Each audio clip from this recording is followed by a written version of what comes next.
اللہ چاہتا ہے کہ یہ بندہ اس رینک تک پہنچ جائے. اللہ اس پر آزمائش بھیجتا ہے تاکہ میرا بندہ صبر کر لے تو اس کو وہ مرتبہ عطا ہو جائے. ہائے ہائے، یعنی آزمائش مجھ پر میرے رینک بلند کرنے، میرے درجے بلند کرنے آئی، اور ہائے میری بے صبری کہ میں نے وہ سب ثواب ضائع کر دی. نہ کریں میرے پیارے اسلامی بھائی. مشکلیں آتی ہیں. اچھا پھر پتہ ہے پرابلم کیا ہے؟ ہمارا ایک اور بڑا ایشو ہے، ہم کسی کو مسکراتا دیکھتے ہیں، کسی کو اچھے کپڑے دیکھ لیتے ہیں، کسی کی بڑی گاڑیاں دیکھ لیتے ہیں، کسی کا بڑا گھر دیکھ لیتے ہیں، ہمیں لگتا ہے یار یہ کتنا مزے میں، یار میں ہی اکیلا پریشان ہوں. یہ آپ کی بھول ہے. ایک بات یاد رکھیے گا، زندگی کی گاڑی مسائل کے پہیوں پر ہی چلتی ہے. امیر کے مسئلے اور ہیں، غریب کے مسئلے اور ہیں. شہرت جس کو ملی ہے نا اس کے پرابلمز اور ہیں، جو غیر معروف ہے اس کی پرابلم اور ہے. زمانے میں ہر کسی کو کچھ نہ کچھ ایشو ضرور ہے. یہ نہ سمجھے کہ یار یہ اتنا مسکرا رہا ہے، کیا پتہ اس مسکراہٹ کے پیچھے کتنے دکھ چھپائے بیٹھا ہے. آپ یقین کریں، بلیو کریں، ایسا نہیں ہے کہ سب لوگ 100% خوشحال ہیں. پرابلم سب کے ساتھ ہوتے ہیں.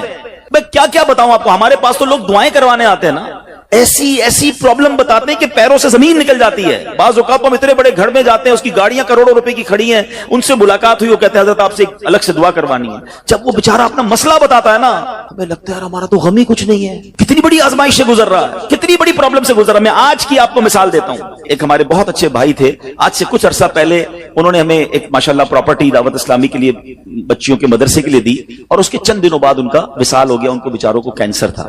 میں ان کے گھر پہ دعا کرنے گیا. ان کے بیٹے نے مجھ سے جب گلے لگانا تو بیٹا رونے لگا. اچھا میں سمجھا کہ بیچارہ اپنے والد کو یاد کر کے رو رہا ہے، ظاہر ہے 16 دن پہلے انتقال ہوا. اندر گئے، دعا کی، اس کے بعد میرے کان میں کہتا ہے کہ عبدالعزیز بھائی اس وقت میری زوجہ ہاسپٹل میں ہے. میں نے کہا کیا ہو گیا؟ کہ میری وائف کو بلڈ کینسر ہو گیا ہے. والد کا کینسر میں انتقال ہوا ہے. اللہ نے بڑا نوازا ہے ان کو، جیولرز ہیں. لیکن میں یقین کریں، میں آپ کو سچ بتا رہا ہوں، میں گاڑی میں بیٹھ کے میں بھی رونے لگا، کیونکہ وہ بندہ جب مجھے چھوڑنے آیا نا پھر میرے گلے لگ کے رو رہا تھا. میں سوچنے لگا یار کتنا دکھ ہے لوگوں کو، اللہ نے کتنی بڑی ہم پر مہربانیاں کی ہیں. اگر مجھے کوئی بڑی بیماری نہیں ہے، میرے بچے میرے ساتھ ہیں، میری فیملی میرے ساتھ ہے، نہیں چاہیے یار دنیا کے سارے اللہ تللے نہ ملے اتنی ساری لگژریز. صحت سے بڑھ کے کچھ نہیں ہے، مگر ہمیں اس کی قدر ہی نہیں ہے، ہمیں اس کی کوئی اہمیت کا اندازہ ہی نہیں. پوچھو ان سے، کروڑوں روپے ہیں مگر علاج نہیں ہو پا رہا. ڈاکٹر بعض اوقات مایوس کر دیتے ہیں. کتنا تکلیف دہ لوگ، اور ہم ہیں کہ چھوٹی چھوٹی باتوں پر بے صبری. صبر تو کریں، اللہ کی رضا پر راضی تو رہیں. میں نے آپ کو خاندان نبوت کا واقعہ سنایا. ارے کھانے کو کچھ نہیں ہے، کاش یہ بات ہمیں سمجھ آ جائے اور ہم ہر حال میں اللہ کا شکر ادا کرنے والے بن جائیں. اور ایک اور میں آپ کو بات بتاؤں، ہم جو دنیا والوں کو بتاتے ہیں نا، ہوتا کچھ نہیں ہے اس سے. مت بتایا کرو دنیا والوں کو، صحیح بتاتا ہوں، مت بتایا کرو. اپنے غم مت بتایا کرو، ثواب بھی چلا جاتا ہے. اور بعض اوقات یہ دنیا والے نا ہمارا مذاق بھی اڑاتے ہیں. ہم جب کسی کو اپنا پرابلم بتاتے ہیں نا، ہمارے سامنے تو بڑے اچھے بنتے ہیں کہ اچھا ٹھیک ہے میں کرتا ہوں کچھ. بعد میں جا کے دنیا میں باتیں کرتے ہیں، آیا تھا میرے پاس ہے، اس کا یہ مسئلہ ہے، ہاں باتیں بڑی کرتا ہے، بڑی پرابلم میں ہے. کیوں بتاؤں میں دنیا والوں کو؟ نعت کا شعر ہے نا، کسی کا احسان کیوں اٹھائیں، کسی کو حالات کیوں بتائیں. کیوں بتاؤں میں دنیا والوں کو مجھے کیا غم ہے نا. میرے آقا سلامت رہے ہیں، اللہ کے حبیب علیہ الصلوۃ والسلام ہیں، اور رب عز و جل کی بارگاہ ہے، میں ادھر عرض کروں نا.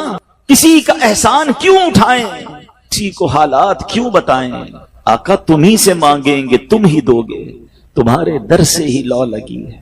ہاں اللہ رسول کی بارگاہ میں عرض کیا، ادھر آنسو بہاؤ، نہ بتاؤ دنیا والوں کو. ایک اور کمال کا شعر ہے کہ دنیا والے تو درد دیتے، دنیا والے تو درد دیتے ہیں، زخمی دل کی دوا مدینہ ہے. تو جب دنیا والوں نے کوئی ہمارا بھلا کرنا بھی نہیں، نہ ان کے ہاتھ میں ہے، شفا دینے والی ذات میرے رب کی، برکت دینے والی ذات میرے رب کی، تو اللہ سے ہی باتیں کرو نا. تو آج سے یہ ذہن بنا لے میرے پیارے اسلامی بھائی، مشکل آنی ہے تو صبر کے ساتھ وہ وقت گزارنا ہے، اللہ کی رضا پر راضی رہنا ہے. وہ بڑا کریم ہے، وہ اپنے غیب کے خزانوں سے آپ کو عطا فرمائے. توجہ بیان کی طرف رکھیے گا. اور اب آتے ہیں اس پورے واقعے سے ایک اور خوبصورت بات جو ہمیں سیکھنے کو ملی، اور وہ بات کیا ہے کہ نبی پاک کے خاندان کی سخاوت کیسی تھی. مولا علی شیر خدا کے پاس صرف 6 درہم تھے، آپ نے وہ سب کے سب دے دیے. مگر آج حال یہ ہے کہ لوگ اپنی زکوٰۃ ادا نہیں کرتے. آج زکوٰۃ لوگوں کو بھاری پڑنے لگ گئی ہے. جب کیلکولیٹ کرتے ہیں کہ جناب کروڑوں روپے زکوٰۃ، تو اس کے بعد ان کو بھاری لگتی ہے. نہ کریں ایسا. یہ زکوٰۃ مال کا میل ہے، اور اگر یہ مال کا میل آپ کے مال سے جدا نہ ہوا تو یہ آپ کے مال کو بھی میلا کر دے گا. ایک بات یاد رکھیے گا، سرکار دو عالم صلی اللہ تعالی علیہ وسلم کا یہ فرمان ہے، اپنی زکوٰۃ ادا کر کے اپنے مال کو مضبوط قلعوں میں قید کر لو. اگر میں اور آپ چاہتے ہیں نا کہ میری آپ کی پراپرٹی سیکیور رہے، ہمارے مال و اسباب سیکیور رہے، تو حدیث پاک میں تو فارمولہ موجود ہے کہ اپنے مال کو زکوٰۃ دے کر مضبوط قلعوں میں قید کر لو. لیکن یہاں زکوٰۃ دینے کے لیے تیار نہیں لوگ.